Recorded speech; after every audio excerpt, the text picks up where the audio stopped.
Assalamualaikum warahmatullahi wabarakatuh. Bismillahirrahmanirrahim. Alhamdulillahirabbil alamin. Wassalatu wassalamu ala asrafil anbiya'i wal mursalin wa ala alihi washabbihi rasulillahi ajmain. Para pemirsa, sanak saudara di rantau maupun di kampung. Pada kesempatan kali ini kita akan mencoba mengungkap kegalauan sejarah yang cukup populer, yaitu tentang Perang Padri, di mana kebanyakan generasi saat ini mengetahui bahwa Perang Padri merupakan perang saudara antara kaum adat dan kaum agama. Hal ini terjadi karena banyak sejarawan yang mengutip catatan-catatan orang-orang Eropa tentang Perang Padri itu sendiri.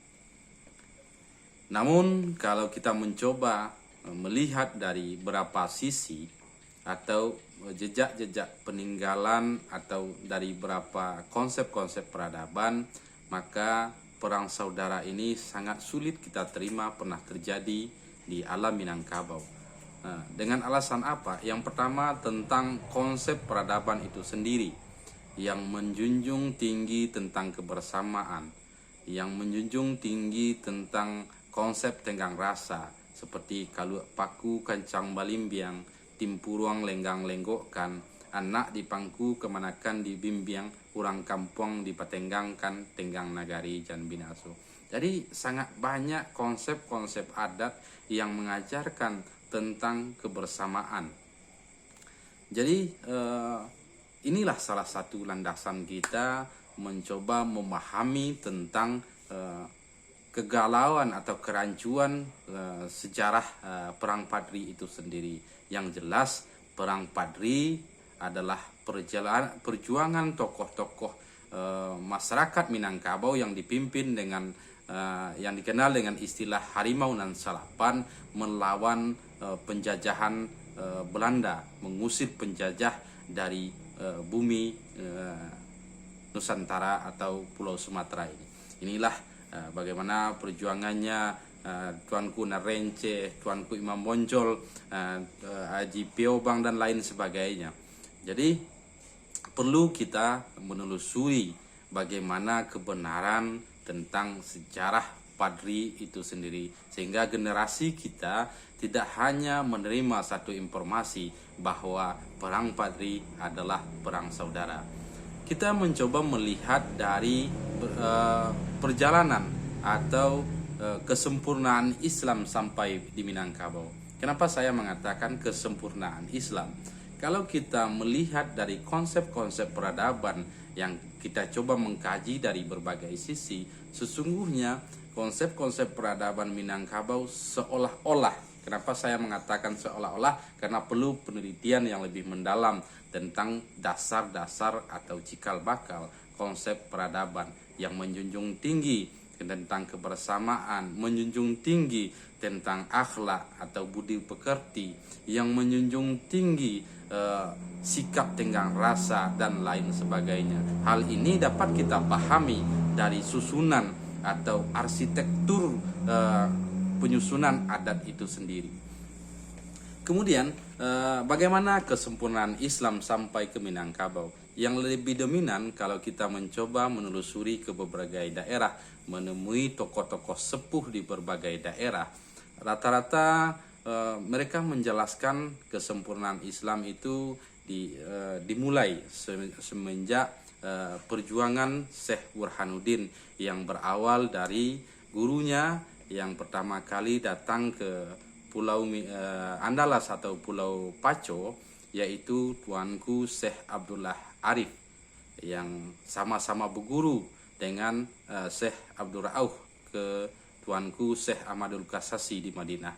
Jadi Syekh Abdullah Arif sampai ke Minangkabau dan menyebarkan ajarannya di Minangkabau. Kemudian Syekh Abdul Rauf mengajar di daerah Aceh.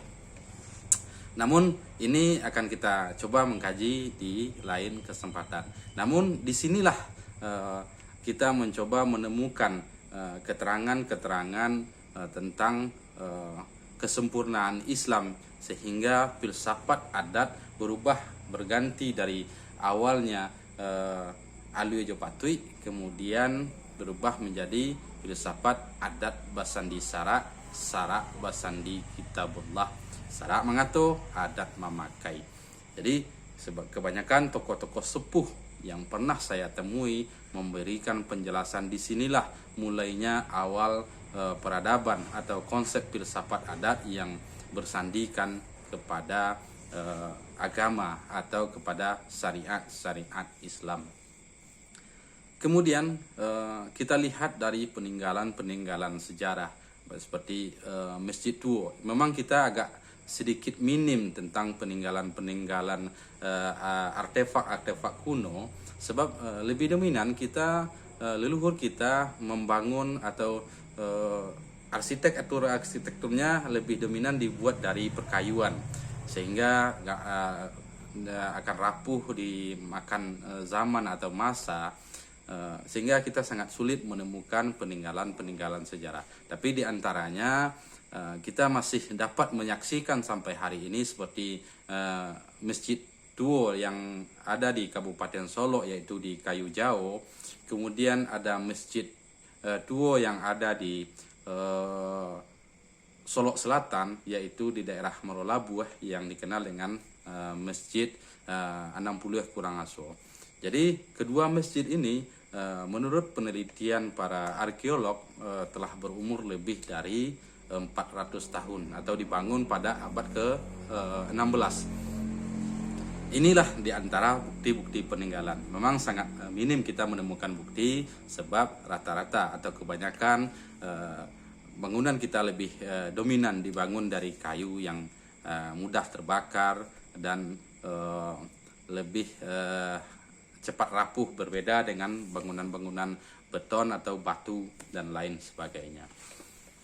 Jadi dari sinilah kita dapat melihat bahwa kekuatan Islam, kesempurnaan Islam itu telah ada dan telah menyatu di dalam konsep-konsep atau di dalam peradaban Minangkabau.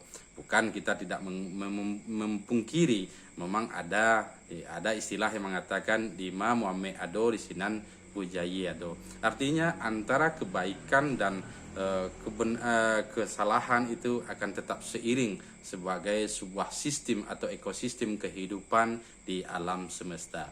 Jadi dari sinilah kita melihat kekuatan Islam itu telah jauh sebelum penjajah sampai ke Minangkabau, sehingga berbunyi di dalam berbagai filsafat seperti Simuncak mati tarambau kaparak mambau latiang lukolah pau kaduonyo adat yo sarak di Minangkabau ba ibare awu yo tabiang sanda basanda keduonyo. Artinya telah menyatu padu antara kekuatan adat yang diperkokoh dengan syariat Islam, sehingga yang sebelumnya ajaran-ajaran adat hanya lebih dominan tentang akidah, kemudian sekarang telah diperkokoh atau telah disempurnakan dengan ajaran yang dibawa oleh Nabi besar Muhammad Sallallahu Alaihi Wasallam. Jadi dengan berapa dasar inilah kita mencoba memahami bahwa tidak pernah terjadi perang saudara yang dikenal dengan perang Padri. Yang ada hanya peperangan atau perjuangan tokoh-tokoh Minangkabau yang dipimpin oleh harimau yang nan salapan yang berpusat di daerah Luha Agam, dan lebih dominan perjuangan harimau yang nan salapan di daerah rantau seperti daerah Pasaman dan daerah Padang sendiri. Juga ada tokoh-tokoh perjuangan, pejuang-pejuang dari kaum atau dikenal dengan tokoh-tokoh Minangkabau yang melawan penjajahan Belanda.